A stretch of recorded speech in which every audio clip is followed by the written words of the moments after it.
Graça e paz, irmãos. Tá chique hoje. Eu tô pedindo o microfone ali, vai. Louvado seja Deus por mais essa noite onde nós podemos compartilhar a palavra do Senhor. Gostaria que os irmãos estivessem abrindo suas Bíblias em Mateus, capítulo 28. Mateus 28 também vai ser projetado aí para a gente, a partir do 16 até o verso 20. Diz aí, ó: os 11 discípulos foram para a Galiléia, ao monte que Jesus lhes indicara. Quando o viram, o adoraram.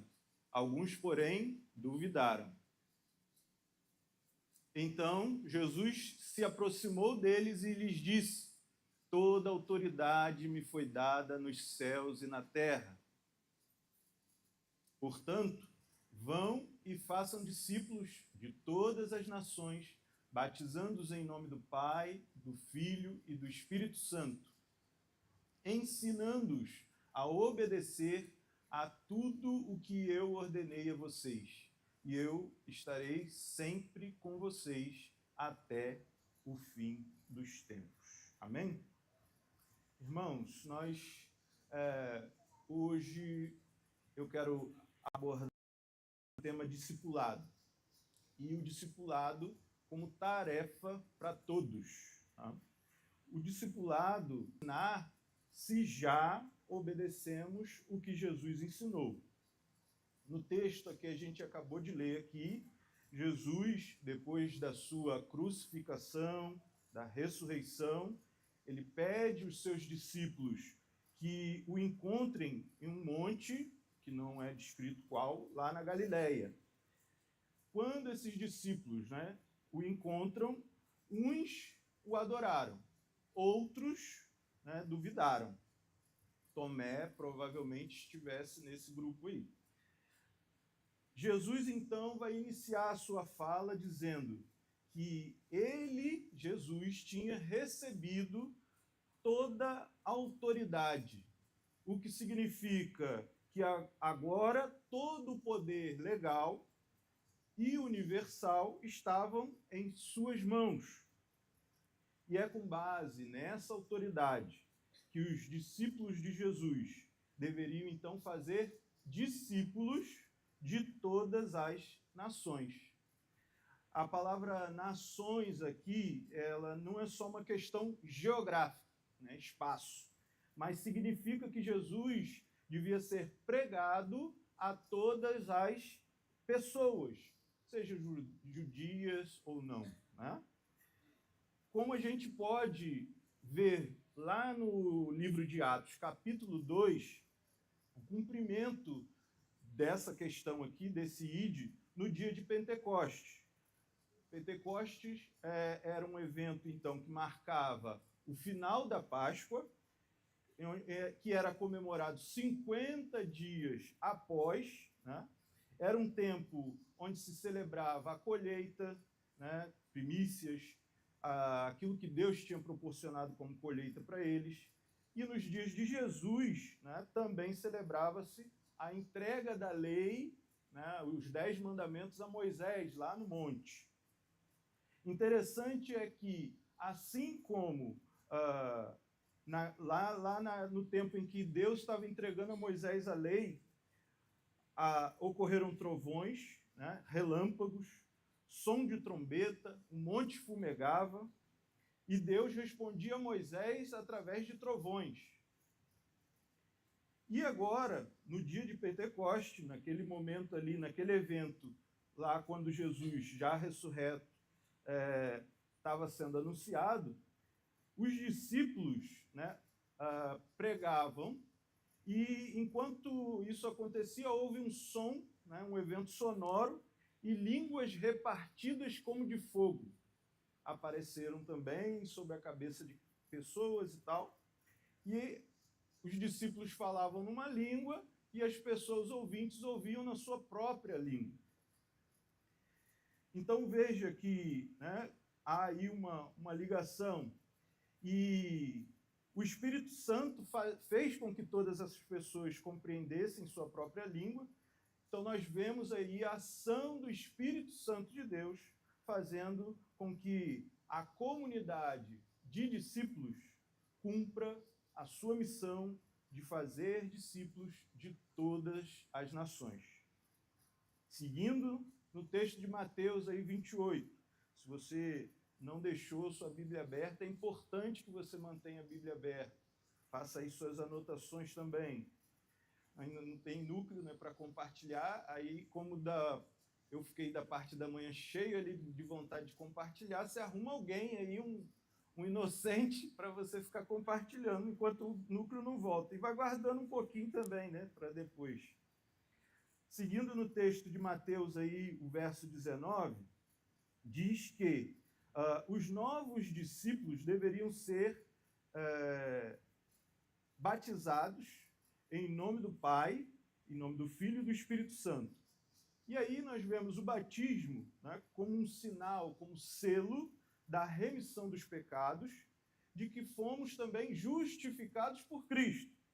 O batismo, ele nos comunica a graça de Deus, porque ele nos insere nesse corpo de Cristo, que é a igreja, somos nós. Também nós vemos isso ocorrer na prática, também em Atos 2.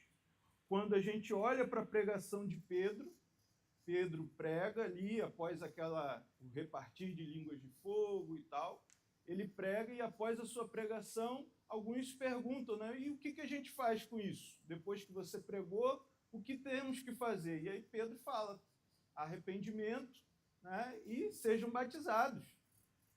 E aí, cerca de 3.000 pessoas são batizadas.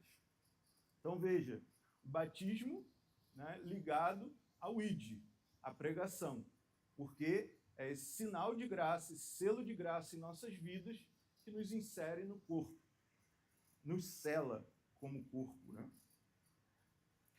No verso 20, Jesus vai declarar que os seus discípulos deveriam fazer discípulos ensinando-os a obedecer, né? Tem vários verbos aí, ensinando-os a obedecer, batizando-os, levando a guardar. Então, são vários verbos para enfatizar que nós devemos ensinar a obedecer tudo que Jesus já havia ensinado.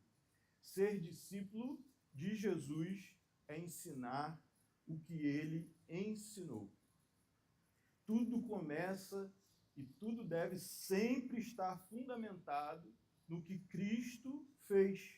Por quê? Porque ele é o bom pastor que dá a sua vida pelas ovelhas.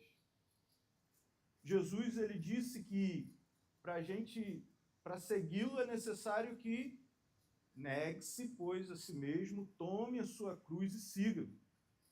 Por isso, o discipulado não é sobre ensinar necessariamente o que eu penso, o que eu gosto ou o que eu admiro, mas consiste em viver e em ensinar o que Jesus pregou. Por isso, se eu tenho, por exemplo, dificuldade ou eu não consigo perdoar um irmão ou várias pessoas ao longo da minha vida, eu não devo me isentar de perdoar, de ensinar, né, o perdão. Então, não vou falar sobre o perdão com ninguém, né, porque eu não sei perdoar. Né? Pelo contrário, é por aí que você precisa começar a ensinar, que você tem dificuldade, e é por isso mesmo que você precisa buscar a prática do perdão, né, porque não é uma coisa... Perdão não é uma coisa que vai cair sobre a sua cabeça. Você precisa ter atitudes para alcançar o perdão, né? E conseguir perdoar. Então, se a gente não praticar, não tiver nada, nenhum ato prático, não vai ser só ali, Senhor, perdoa, né? E não faz nada pelo perdão. Então, não é assim que funciona. Temos, então, ainda no verso 20, a garantia de que Jesus ele está sempre conosco. até o fim. Né? E que fim é esse? O fim dessa era, o fim desse tempo, onde aí, né, na eternidade não precisa mais discipulado, porque já estaremos lá aí sim, né, no discipulado com o mestre diretamente. Então, toda dúvida que você tiver agora e ninguém conseguir responder, você leva no seu caderninho aí, no bloco de notas do celular, que lá você vai poder tirar, se Deus quiser. Então, no verso 20, a garantia de que Jesus está sempre conosco até o fim, independente da circunstância específica. Como diz um teólogo, né, William Berkeley, esse nome difícil aí, um pastor da Igreja da Escócia, ele diz que diante da maior tarefa do mundo que nos é concedida, nós temos a promessa de que aquele que é o mais poderoso de todo o universo estará sempre conosco. Né? Como diz aquele louvor, maior é o que está em nós do que o que está no mundo. Pois é, irmãos, Jesus, ele envia todos os seus discípulos, todos. Ele não falou assim, Pedro vai, João vai, Tiago fica, Tomé, que não está, né, deve estar no grupo que duvidava um pouquinho também, fica também, até... Não, ele envia todos. Tá? Então, ele nos envia a todos. Tá? Então, inclui a gente também nesse pacote. Nesse sentido, Jesus vai ensinar que não há espaço para ninguém ficar salvo, sentado e insatisfeito. Né? O Evangelho ele precisa incomodar ao ponto de mover a sua vida para além dessas paredes, para além desse espaço, para além do espaço da sua casa, para além do espaço do seu trabalho, para além. A pregação do Evangelho, ela precisa te incomodar a incomodar outras pessoas. É necessário ser um dos discípulos de Jesus. Né? Esse é um dos requisitos. O Evangelho precisa, então, movimentar a gente nesse sentido. Lembre-se também de uma fala do apóstolo Paulo, lá na sua primeira carta aos Coríntios, capítulo 11, verso 1, ele vai dizer lá para os crentes de Corinto o seguinte, olha, sede meus imitadores, como eu, Paulo, sou imitador de Cristo. Paulo estava naquele contexto ali, no capítulo 10, né? Ele vem falando sobre umas questões práticas, ou seja, o pessoal, esses crentes ali, deviam não só fazer as coisas do dia a dia, comer, beber, para ao seu próprio modo, e só, né, quando nos reunirmos como igreja, então nós adoramos a Deus e glorificamos a Deus. Não.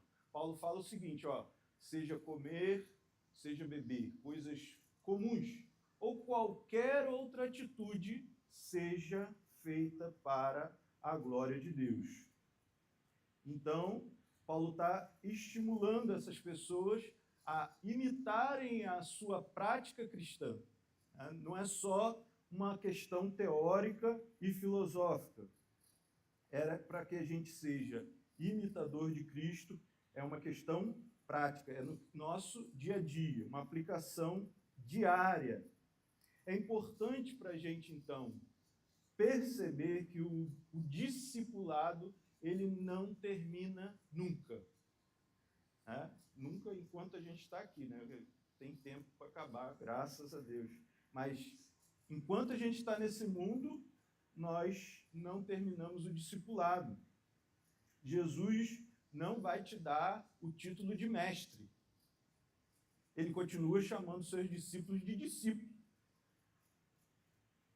Nos mostra, então, que nós sempre temos alguma coisa para aprender.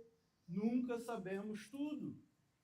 Nunca temos um conhecimento suficiente para dizer, basta, daqui em diante eu não preciso mais conhecer e praticar novas coisas. Já aprendi, já pratiquei, já sou crente, sei sei lá qual o termo do momento, mas vamos usar top, né, que ainda é da minha época. O crente top. Né? É interessante, quando a gente olha para essa questão do discipulado, que, apesar de serem enviados para ensinar e não receber o título de mestre, né, o ensino é muito importante para o aprendizado. A nossa grande irmã Laura, acho que ela não está aí hoje, agora à noite, não. A líder das crianças, do time de crianças, no dia que ela fez um treinamento para o time de crianças, ela falou lá, levou uma pesquisa, um estudo, dizendo o seguinte, que nós retemos 95% do aprendizado quando nós ensinamos, quando nós discutimos. Então, 95% contra 10%, 20%, para que quando você lê alguma coisa, quando você escuta, é uma outra porcentagem também muito baixa. Mas quando você pratica, quando você discute, quando você ensina, esse conhecimento, né, tem uma retenção aí para você, um ganho de 95% do que foi passado, porque você vivenciou, porque você colocou em prática. E essa aqui, né, talvez o cidadão lá que ela citou um nome difícil, Geisler, sei lá, não sei dizer, depois, se vocês quiserem, eu dou anotado para vocês pesquisarem. Ele diz o seguinte, né, ele diz isso aí talvez baseado nesse modelo que é de Jesus, é um modelo de ensinar, mas também de levar as pessoas ao ensino. Você aprende fazendo. O discípulo de Jesus não precisa se formar, esperar uma formatura para poder ir fazer discípulo. Entende? Você tem que ter, logicamente, o mínimo de conhecimento, né, para o que você vai falar, afinal de contas. E a gente vai falar sobre isso também. Mas não há necessidade de, por exemplo, você passar tantos anos dentro do seminário para se tornar um discípulo de Jesus. Né? O conhecimento teológico é muito bom, ajuda, mas se não tiver a prática, não tiver vivência, experiência, né, para o discipulado bíblico, ele acaba não tendo grande significado. E isso, irmãos, eu vi essa questão na prática, eu vi em uma determinada igreja, uma comunidade que eu pertenci, crianças que, ao serem estimuladas por seus professores, né, como as crianças estão lá em cima agora, sendo estimuladas a lerem a Bíblia, a orarem, a terem um momento de culto delas. Eu presenciei crianças pós-momento de culto lendo a Bíblia, pegando a Bíblia para ler e os pais ficando assustados. Né? Tinha criança ler, meu filho leu a Bíblia, me chamou para ler a Bíblia, me perguntou sobre tal coisa, porque ele está tendo contato, ele está passando por esse discipulado. Bom seria, né, que ele já tivesse mais estímulo também, fora esse pouco tempo que a gente está na igreja. Mas o importante é que eles fazem, e desde o pequenininho mesmo. E eu ficava surpreso, porque às vezes eu ia levar as crianças para uma outra igreja, vai lá cantar, numa outra igreja vai ter uma coral de Páscoa, e as crianças entravam no carro que eu ia levar, eu ligava o carro, tio, nós vamos orar. E eu, caramba, né? E ver criança que, lógico, o adulto estava sempre ali levando a lição, o tema, mas deixavam as crianças darem o que você entendeu, então era como se eles fizessem a própria pregação deles. Chama ali a criança, ao invés da tia orar sempre, a criança orar também, é com a gente, é isso que está acontecendo aqui agora. Nós somos as crianças grandes, nesse sentido.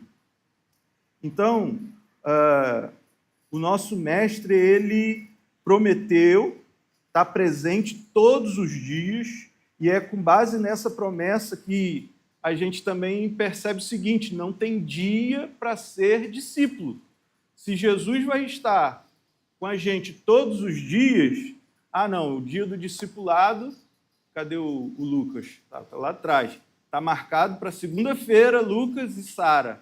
Ah, só... Não, aquele é o nosso discipulado, né? Mas tem o discipulado de Cristo que é todo dia. Esse discipulado também faz parte. Por quê? Porque é onde a gente aprende, onde a gente ensina, a gente aprende ensinando, o outro aprende aprendendo. Irmãos, como foi ensinado hoje pela manhã, tudo, absolutamente tudo foi manchado pelo pecado.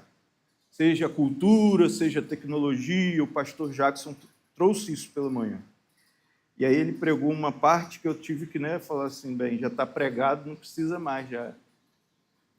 E nem foi plágio, hein?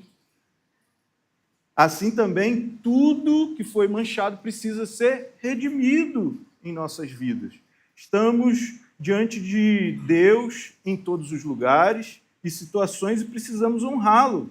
Foi isso que foi falado para a gente. Então, agora, apesar de sermos discípulos de Jesus, não devemos agir sempre como novos convertidos. Ah, eu sou discípulo a vida inteira, então não é a mesma coisa ser discípulo de Cristo a vida inteira e ser novo convertido a vida inteira, ou se portar como novo convertido a vida inteira. O neófito da fé tem aí um tempo, para que ele passe, não um tempo, o tempo do discipulado nosso, essa pessoa sai dali preparada. Não é isso que vai... Não somos nós, não é o pastor que vai dizer, não, agora você está pronto, ide. Não é isso. A gente está para um ajudar o outro, mas nós precisamos observar que há uma necessidade de crescer na graça e no conhecimento. Deixar, como Paulo diz, de ser criança na fé. A gente não pode manter uma dieta espiritual baseada em polêmicas ou em discussões sem fim, questões teológicas que nunca se resolvem. É Calvino, é Armínio, quem é melhor, quem é pior. Coisas que muitas vezes, geralmente, não acrescentam em absolutamente nada. Nós somos instruídos a desenvolver o que Jesus nos ensina, ensinando a outros. Então, é necessário para isso praticar. É necessário que a gente exerça, não viva um evangelho teórico, que não existe um evangelho teórico. Porque o evangelho é Cristo, Jackson, eu aprendi que o evangelho é Jesus aqui, na Igreja das Águas, com um pastor pregando sobre isso. E aí eu virei um papagaio repetindo isso, porque foi uma grande descoberta para mim. E é algo que realmente faz todo sentido, que é bíblico e que a gente, muitas vezes, não se dá conta de quão profundo e quão sério é isso. Porque, às vezes, a gente está ensinando o evangelho no campo das ideias. Olha, a boa nova. Olha, como se estivesse dando a notícia de jornal. E não é isso, irmãos. O evangelho é vida, é coisa viva, é uma pessoa. Não é uma coisa qualquer, um objeto, uma ideologia dentro de um livro que a gente vai lá e pega e consome. Não dá. Não tem como consumir Jesus. Então, vamos ampliar aqui um outro ponto.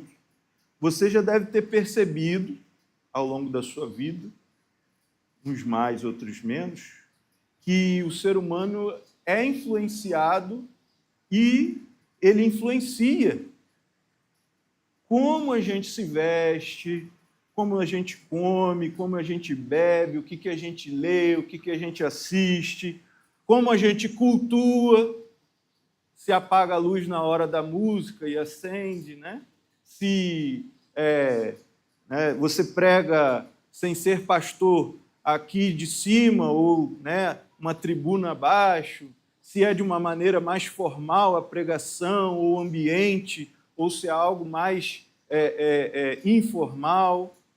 Tudo isso a gente está vivendo no mundo e sendo influenciado. O que você aprendeu a comer ao longo da sua vida tem a ver com o que os seus pais, seus responsáveis comiam. Eu lembrei do nosso irmão Hudson falando, né, que ele come pouquíssimas coisas. Não sei se o Hudson está me assistindo aí de casa.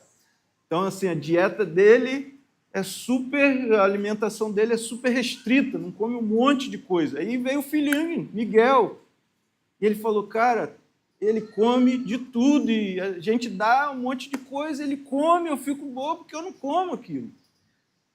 Então, o Evangelho tem muito disso, né? Da gente ver pessoas que muitas vezes não se alimentam, né?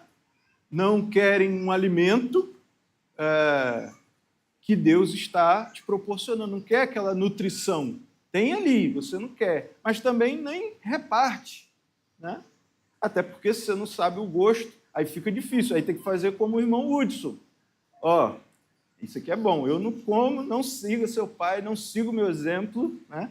Faço o que eu mando, esquece o que eu faço.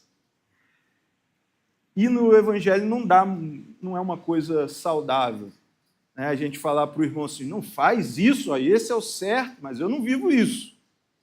Não funciona dessa maneira. Não é assim que Jesus quer, né? Pode ser até que você dê um jeito e funcione, mas não é assim que Jesus nos ensina. Então, nós somos influenciados, exatamente por sermos seres que vivem em sociedade, nós imitamos comportamentos, práticas, né? E aí cabe, mais uma vez, muito bem o que foi pregado pela manhã, e eu estou repetindo também, se você não participou do culto da manhã, não ouviu, tá aí para você ouvir ou assistir a mensagem, é importante, irmãos. Eu saí meio capenga, assim, né? Igual Jacó que recebeu a bênção, mas saiu meio tonto. Mas é assim mesmo, o evangelho é desses, né? O evangelho de Jesus, quando fala com a gente, ele incomoda, ele move, né, as coisas dentro da gente, porque é necessário que ocorra transformação pela renovação da nossa mente. Tá, somos influenciados e influenciamos. Aprendemos a falar com nossos pais, a comer com nossos pais. E aí, como seria bom, né? Abrindo aí um parêntese, lembrando do que a Laura falou também na reunião lá, de treinamento para o time de crianças, se os filhos né, tivessem já dentro de casa vendo seus pais cristãos, lendo a Bíblia, orando, ouvindo louvores, servindo a Deus na igreja e fora da igreja com amor. Olha, como o futuro, né, e o presente da igreja seria diferente. Seria um impacto, né?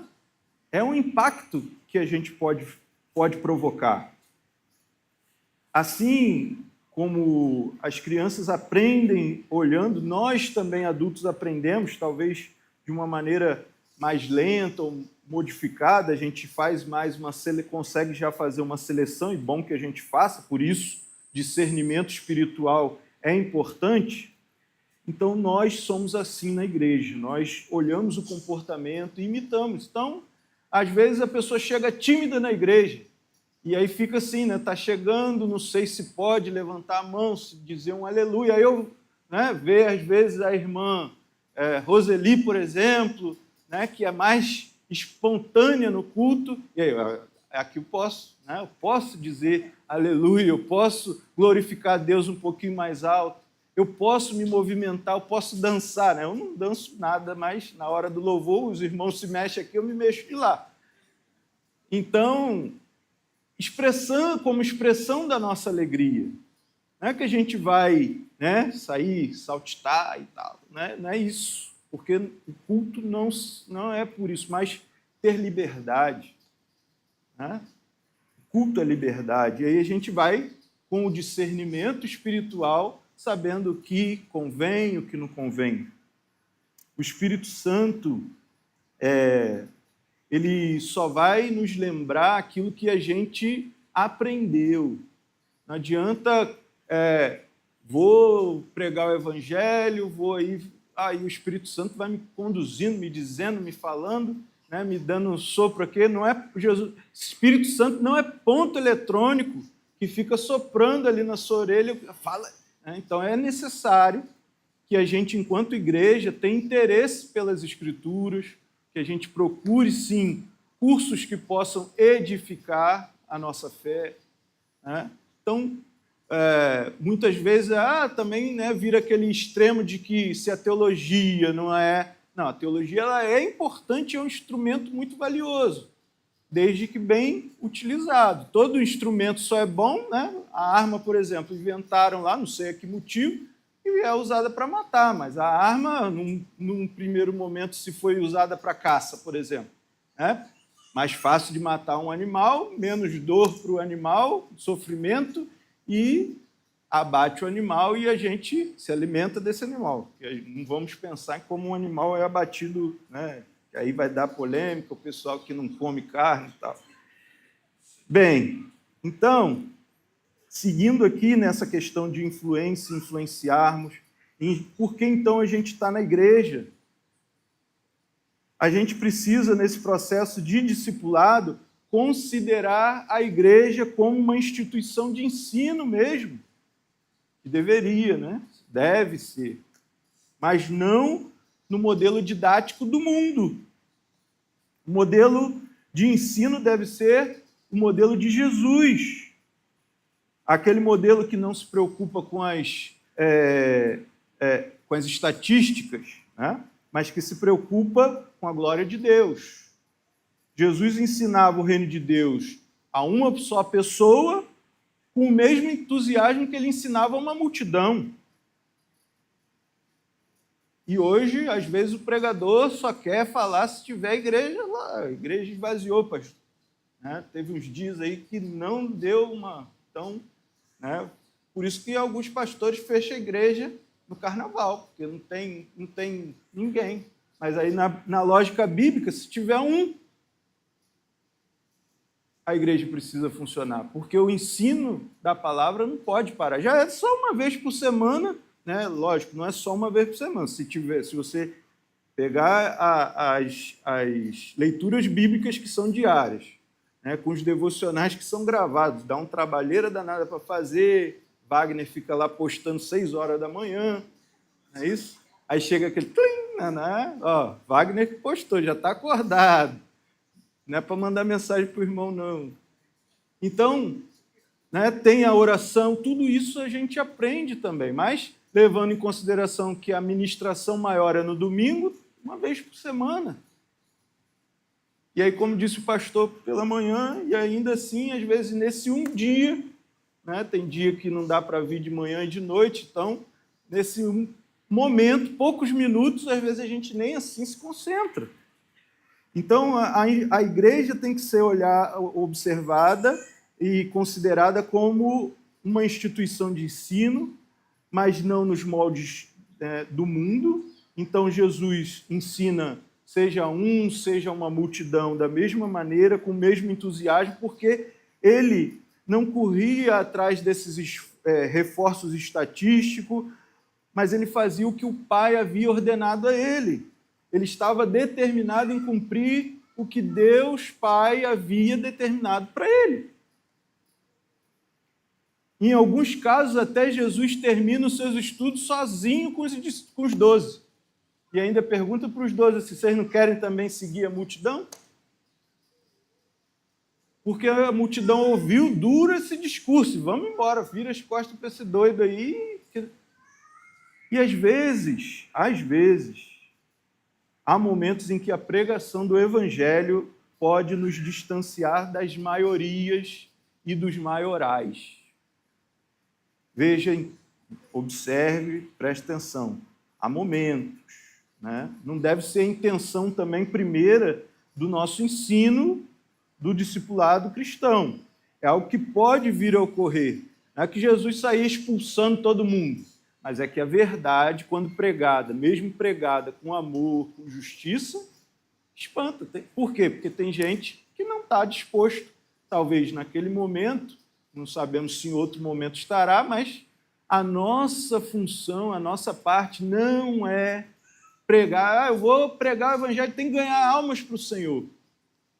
Tem que pregar e alguém tem que se converter, alguém tem que vir visitar a igreja. Eu prego, eu falo, ninguém vem na igreja, ninguém... Irmãos, a nossa tarefa não é converter ninguém. Jesus diz para a gente pregar, essa pessoa se converte pela pregação, pelo poder de Deus. Não é o seu poder, não é a sua força, não é o seu conhecimento. O melhor discípulo de Cristo que a gente seja, não é isso que vai fazer alguém se converter. Então, na Igreja de Cristo, não basta aprender a teoria e os conceitos teológicos, é necessário que a prática esteja fundamentada no amor a Deus e ao próximo. As nossas experiências em Cristo e com Cristo são especiais, não podem ser descartadas. Precisamos testemunhar o que Deus fez e faz nas nossas vidas e compartilhar essas experiências. Quais experiências? A minha leitura bíblica, como a gente ora, isso a gente faz no núcleo. E eu lembro de um dos núcleos lá no início que eu falei, poxa, estou com uma dificuldade muito grande, né? O pastor no discipulado batia, como é que é as suas práticas devocionais? É um lixo. Tem, não existe.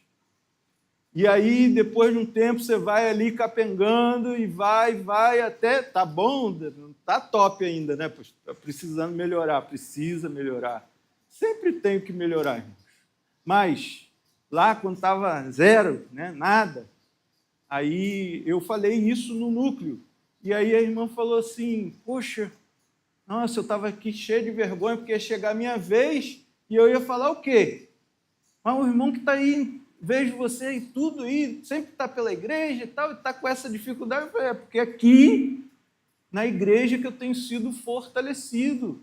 Cristo me fortalece através dos irmãos, de ver, né, a seriedade com que, seja o Jackson, seja outros irmãos, estão, né, pregando o evangelho, estão vivendo esse evangelho. Para além né, seja com a sua família, como cada um lidar com as suas realidades. Então, vamos lá. Se a igreja é, então, como uma escola, o mundo é o nosso campo de trabalho. É nele que nós vivemos, mesmo não pertencendo ao mundo. Nós podemos viver no mundo, pode viver no mundo, então, nessa lógica aí, seja como estagiário, né? Se você estava na escola, o mundo é o campo de trabalho, você pode fazer estágio, tem alguns que não saem do estágio nunca, vive, né? Aquele eterno estagiário. 50 anos de empresa, estagiário ainda.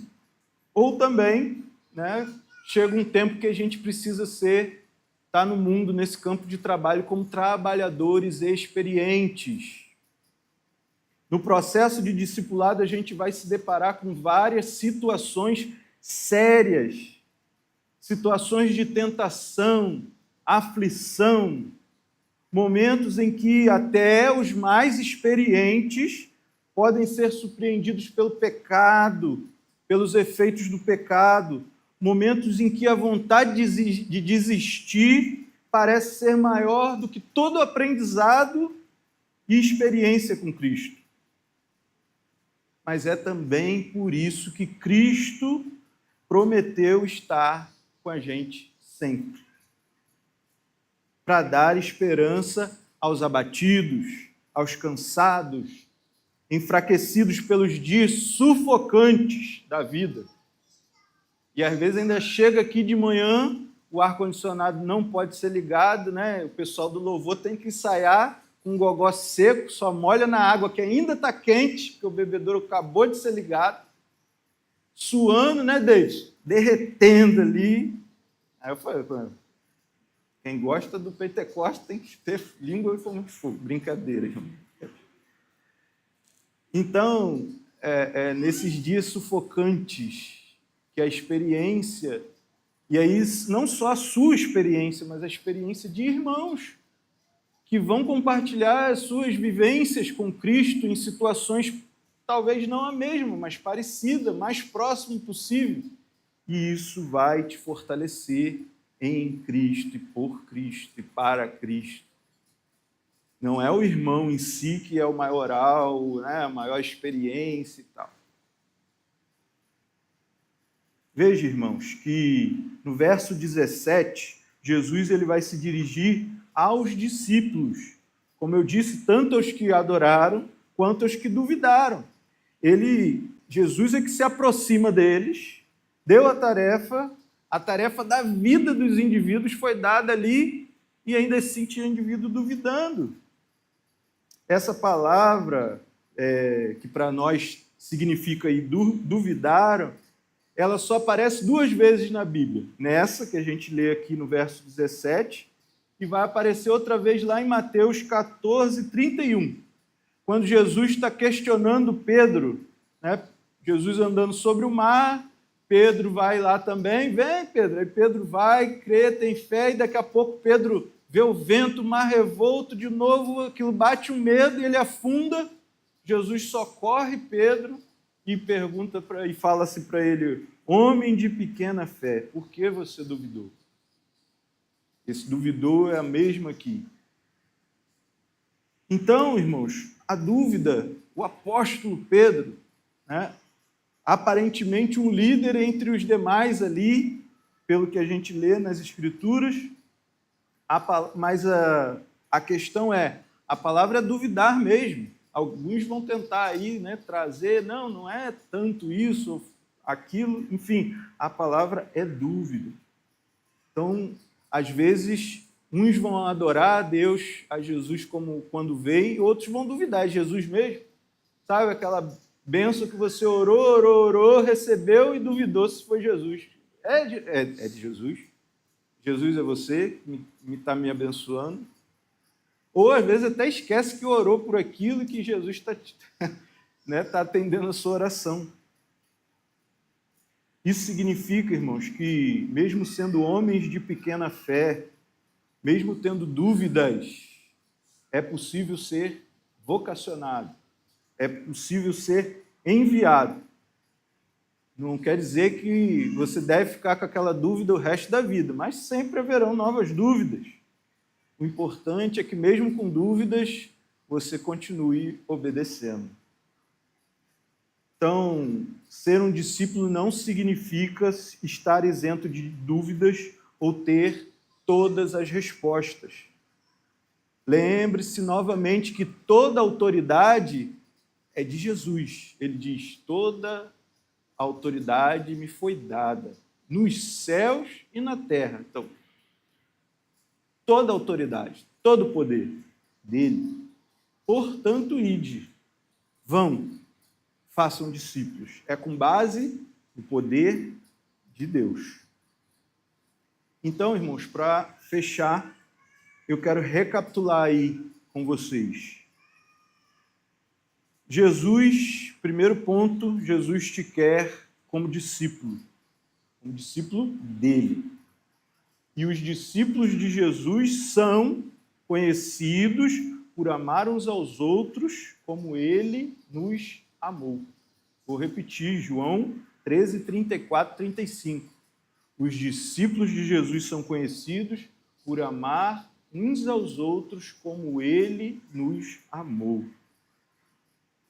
Porque ele veio e preparou discípulos para que fizessem outros discípulos.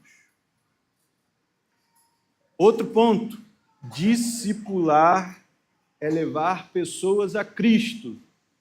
Não é levar pessoas necessariamente para a Igreja das Águas. Que venha, né? Seja das águas você também, daqui a pouco aparece aí. Mas, se não for aqui, se for numa igreja de verdade, bíblica, meu irmão, que Deus abençoe e que um dia a gente possa estar juntos na eternidade. E aqui também, de vez em quando, tem aí umas coisas, ó, vai lá, visita cá. O importante é que a gente leve pessoas para Cristo. E pessoas que seguem e servem a Jesus estão na igreja. Eu gosto muito no final, quando tem a bênção apostólica, e ali a bênção não é sobre essa igreja. A bênção é sobre a igreja visível, mas também a igreja invisível espalhada pela face da terra. Então é importante a gente lembrar que nós não estamos aqui e se dane o resto, né? Não tem mais ninguém por aí, somos os últimos, né? Aquela síndrome do último moicano de fé, que somos aqui a melhor igreja, o lugar. Não. Tem muita gente sofrendo, lutando e sendo abençoado e com alegria e amor servindo ao Senhor. Então, irmãos, discipular é levar pessoas a Cristo, levar pessoas a serem obedientes ao Senhor e Salvador. Discipular é estar comprometido com Jesus. Lá em Lucas 14, 27, Jackson já falou sobre isso de manhã. Quem não toma sua cruz e não me segue, aí Jesus fala duro de novo, não é digno de mim. Quem não toma sua cruz e não me segue, não é digno de mim. É duro, mas é o que Jesus está falando para a gente. Porque discipular tem a ver com comprometimento, tem a ver com decisão e atitude. Não adianta ficar no campo das ideias. 2026, né, já passou de janeiro, já passou da hora. Então, o tempo é tempo de começar, né, a série. Já passou do tempo de começar em fevereiro. Já estamos quase em março. Até o país vai voltar a funcionar porque já vai passar o carnaval. O discipulado, irmãos, também envolve toda a sua vida. Jesus andou, Jesus comeu, Jesus bebeu, foi em festa, dormiu com seus discípulos, mas também fez coisas comuns, mas também orou, ensinou. Ou seja, o ministério ali de ensino de Jesus, de 3 anos, olha, hoje passa quantos anos no seminário aí? 4, né? Eu também fui 4, mas já tem seminário com menos. Tem 3, tem lugar até que você faz aí uma promoção de tempo, 2 anos você termina o seminário. Então, 3 anos, mais 3 anos de intensivo.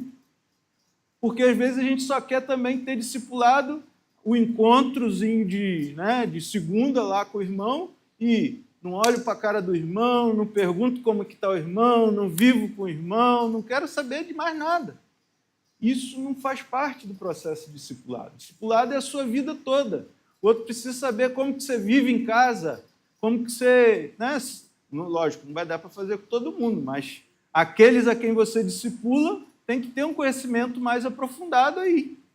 Às vezes vai levar tempo, né? Tem gente que leva tempo para poder conhecer. Eu, por exemplo, já fui na casa de Jacques já foi na minha, mas pouco, né, pastor? A gente se encontra muito aqui. Mas, independente do encontro aqui, sabe, estava doente lá, crise de ansiedade, Jackson foi me visitar, e ele lembrava de coisa que eu não lembro, que, como minha esposa sabe, eu também tenho uma memória péssima. Ele lembrava, e ele falando de coisa, eu falei, como que o pastor lembra disso que nem eu lembrava?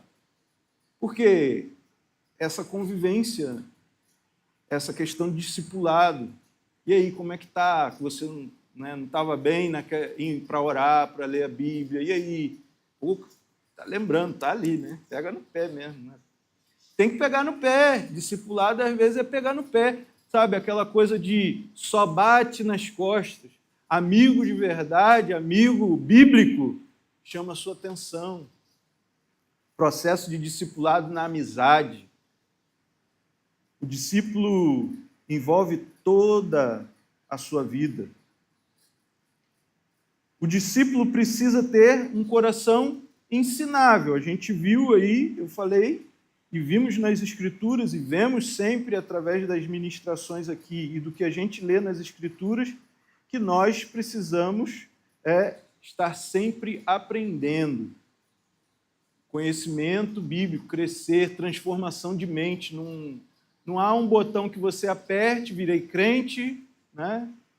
Salvo, o crente 3S, tem 4S também, mas 3S é salvo, sentado, satisfeito, não faço mais nada, não sei quem é o irmão, quem é o porteiro da igreja, não quero saber, né? Passa lá, o porteiro que está lá, por exemplo, né, do prédio, ele é da administração, não tem nada a ver com a gente aqui, mas passar lá, dar boa noite, né? Alguns são, né, que não estejam me assistindo, tem uns que são mais duros, mas a gente está ali para boa noite assim mesmo, e aí, como é que você está? Né? Às vezes os mais duros, né, eu já vi os mais fechados, mais sérios e tal, às vezes pela posição, né, que está, chorando com outros irmãos que foram se aproximar, pô, estou passando por isso na minha casa e tal. Quando a gente se propõe, né, a perguntar, a ouvir, então, tudo isso é tempo também, e a gente não tem tempo para mais nada, né? Tempo está escasso. O discípulo, ele é influenciado pelo Evangelho e precisa influenciar os irmãos e o mundo. Então, como a gente falou, tem influência e é influenciado. Né? Que você não seja apenas influenciado, mas seja também uma influência. E, sobretudo, precisamos influenciar. O que é mais importante não é que você influencie alguém, seja um influencer das redes sociais, né? Mas seja um influencer de você mesmo. Né? Gente que malha e aí mostra, né? Não estou falando nada contra, né? Eu também já postei foto em academia. Não deu jeito, não deu. Mas estou lá, estou tentando, né? De vez em quando eu vou. Mas não é sobre isso, não é esse o mais importante. A gente precisa influenciar. Se for para ser um influencer digital, que seja de Cristo. Ou que se você vá para a academia, você lembre de falar alguma coisa além da sua musculação, mas também da musculação espiritual. Então, influencie pelo Evangelho. Isso é olhar para o Evangelho de forma e olhar para as pessoas de maneira intencional. Aqui, nas águas, a gente ouve muito sobre intencionalidade. E é importante você entender como levar esse processo adiante. Somos um time de missionários. Você vai ouvir isso, se você fizer o discipulado, você vai ouvir isso quase o tempo todo. E aqui a gente ainda repete, então, uma hora tem que gravar o negócio. Somos um time de missionários. Então, irmãos, para ser um time de missionário, não adianta só estar no time. Você precisa vestir a camisa, que não é necessariamente a camisa com a bandeira da igreja, né? Mas é a bandeira de Cristo que a gente está falando, em primeiro lugar, e o ensino do Evangelho. As regras institucionais, elas são secundárias. Primeiro, o Evangelho. A igreja, então, como escola do discípulo, o mundo como seu campo de trabalho. Então, nós aprendemos e ensinamos servindo uns aos outros na igreja, e no mundo nós precisamos servir a Deus para que mais pessoas possam vir a pertencer ao corpo de Cristo. Então, o desafio é que se você não é um discípulo, como eu disse, já passou da hora de começar. Discipulado, das formas de você começar é procure o pastor e, né, faça o discipulado. É uma parte. Né? E ali nós esperamos também cumprir a nossa tarefa, né, que é ensinar, que é discipular esse processo, nossa participação de ensino, para que, junto com você, a gente cresça. Né? E aí, quem sabe, daqui a um tempo, o Lucas, né, e a Sara estejam também discipulando outros. Se é que já não estão, né? Não sei. Estou falando, estou conhecendo eles ainda. Estou dedurando aqui tudo, o segredo de bastidores. Então, irmãos, não adianta deixar para depois. Isso não espera a segunda-feira, não. Hoje é domingo. Né? Sempre que eu iniciei uma dieta segunda-feira, também não deu certo. Tá? Aqui é prova diante de vocês. Então, a questão inicia hoje. Como? começa pela oração, né? Começa por você dizer a Deus o que está te faltando, analisar aí, mas não é ficar só no campo da teoria, só no pensamento. Como é, pastor? Eu não sei. Como é, irmão? Se você não quer chegar para o Jacques, procure o irmão aí, que tem bastante espalhado. Tem outro pastor aqui na nossa frente. Procura os presbíteros, procura um irmão e pergunte como é que eu posso fazer parte. Não é fazer parte necessariamente você vai começar já com a vassoura ali, mas pode ser que faça parte, entendeu? Eu não sei qual é exatamente a sua específica vocação, e isso não é interessante aqui agora, mas para você sim, se você não sabe o que Deus te chamou para fazer, Ele te chamou para fazer discípulos. Como você vai fazer discípulo? Aí você pode aprender. Se você não sabe, é tempo de começar o discipulado. Então, oremos, irmãos, para que o Senhor continue ministrando de maneira que nos tire da teoria para a prática. É tempo de começar a praticar o discipulado. Não é uma escolha. Discipular não é uma escolha. Não dá para ser discípulo de Jesus e não discipular. Não dá. Então, vai colocando desde já o seu coração e perguntando para Deus o que está faltando. Porque a gente não sabe. Essa coisa que Jesus está voltando, ele pode voltar daqui um segundo. Essa expectativa, parece que quanto mais passa tempo, menos expectativa nós temos. Esquecemos que Jesus está voltando. Esquecemos que o inimigo jaz à porta. Esquecemos que tantas outras coisas esquecemos. E eu estou nesse time, né? Eu esqueço muito.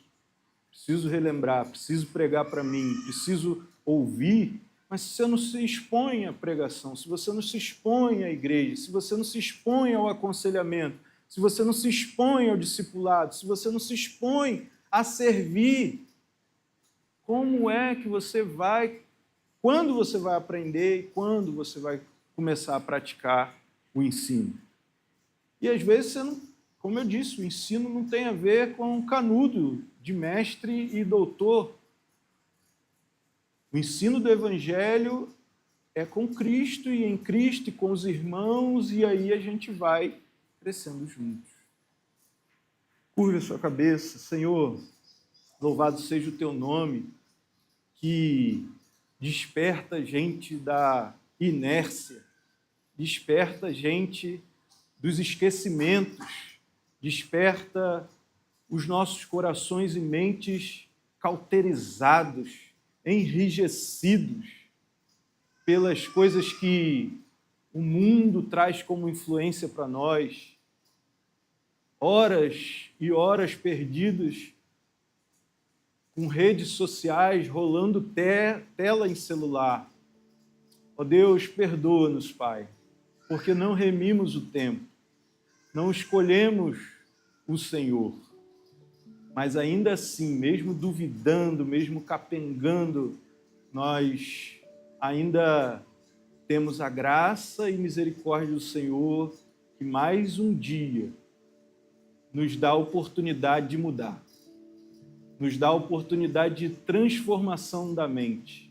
Transforma mentes aqui nesta noite, transforma corações nesse lugar, vidas sejam transformadas para a glória do nome do Senhor, para que outras vidas sejam alcançadas, para que o reino do Senhor venha a ser espalhado pela face da terra, para que venhamos a somar com aqueles que já arregaçaram as suas mangas e estão trabalhando na seara do Senhor, para aqueles que já estão, ó Deus, suando e carecendo de ajuda e tem orado por mais trabalhadores nesse campo que é o mundo. E o Senhor, nós cremos, tem levantado pessoas. O Senhor tem transformado mentes. O Senhor continua, porque não é na nossa autoridade, não é no nosso poder, mas é o Senhor quem garante que vai dar certo e que faz dar certo. Mas que pelo menos nos coloquemos como instrumentos úteis em tuas mãos. Instrumentos que abençoam, instrumentos que procuram abençoar. Ó Deus, louvado seja o teu nome, porque o Senhor resgata a gente da paralisia ministerial. Ó Deus, eu vejo a tua mão, Senhor, sobre a minha vida, por exemplo, trazendo, meu Deus, um lugar que eu já estive e acreditei que nunca mais voltaria a pregar a tua palavra. Ó Pai, isso só mostra que a gente desacredita da gente mesmo muitas vezes. Desacredita também do Senhor, mas que o Senhor continua investindo na gente. Que a gente possa honrar o seu investimento. Que a gente possa, a partir de hoje, a partir de já, através do Senhor, Pai, descobrir a mudança que o Senhor quer fazer e ceder a essas mudanças, em nome de Jesus. Amém.